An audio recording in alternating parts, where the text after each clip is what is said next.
Breaking news! The results of the California primaries have officially been announced. The fight for the presidential nomination continues to heat up as Clinton and Sanders fight for people's votes. The Zika virus continues to spread in many countries, mainly Central America. It is known to create birth defects in infants. Many citizens believe the virus will enter into the U.S. in states. Also just in, Judge Persky's final decision over Stanford rapist Brock Turner turns heads, shocking the world. Many people continue to question Judge Persky and his unreasonable sentence. Along with voting for the presidential nominees, the majority of California residents vote yes on Proposition I, increasing minimum wage from 10 to increase minimum wage. Early yesterday morning in Orlando, Florida, a man was killed by police after shooting 50 people at a gay bar. He was known to have openly pledged himself to ISIS.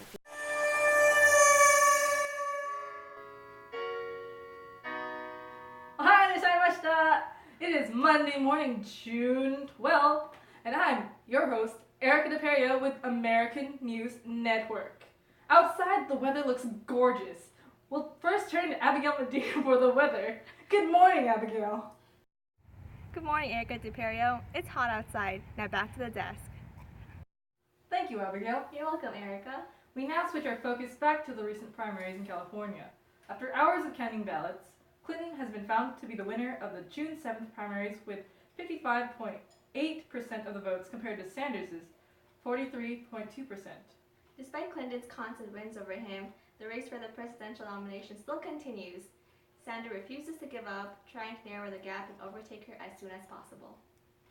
Aside from politics, the Zika virus has continued to spread throughout Central and South America. Its carriers have also reached the bottom edges of the United States, as you can see here.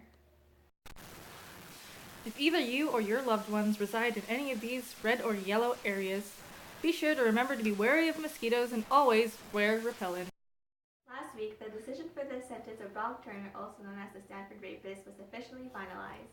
Turner was prosecuted for the sexual assault of an unconscious woman. Judge Aaron Persky gave him 6 months in prison without any chance for an appeal. Friends and family of the victim were shocked to hear about the sentence.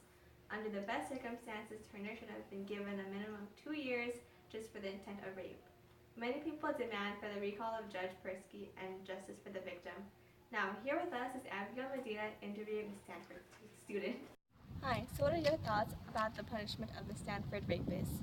I believe that his punishment was quite too short. Something like rape is not something that should be let off very easily. Now back to the desk.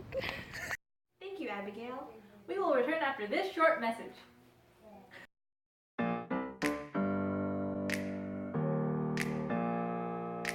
Open up the champagne, pop. It's my house, come on, turn it up. Hear a knock on the door and the night begins. Cause we've done this before, so you come on in. Make yourself at my home, tell me where you been. Pour yourself something cold, baby, cheers to this. Sometimes you gotta stay in, and you know where I live. Yeah, you know what we is. Sometimes you gotta stay in. Anyways, have fun. Sunkissed. Hi, and welcome back. Now here's some news concerning the minimum wage.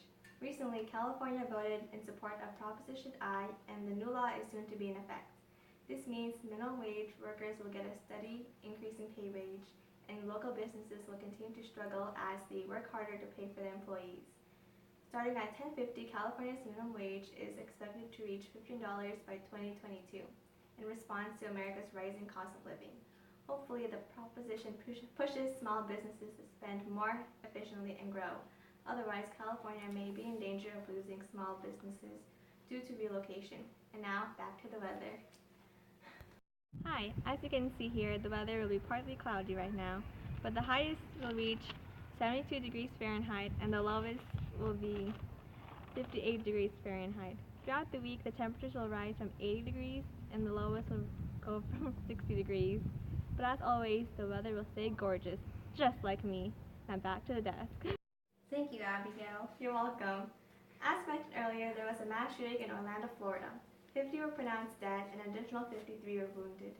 This attack has been the deadliest mass shooting in American history. Omar Mateen, 29, attacked the Pulse Gay Bar at approximately 2 a.m. local time. Mateen was known for being an abusive husband and an ISIS sympathizer.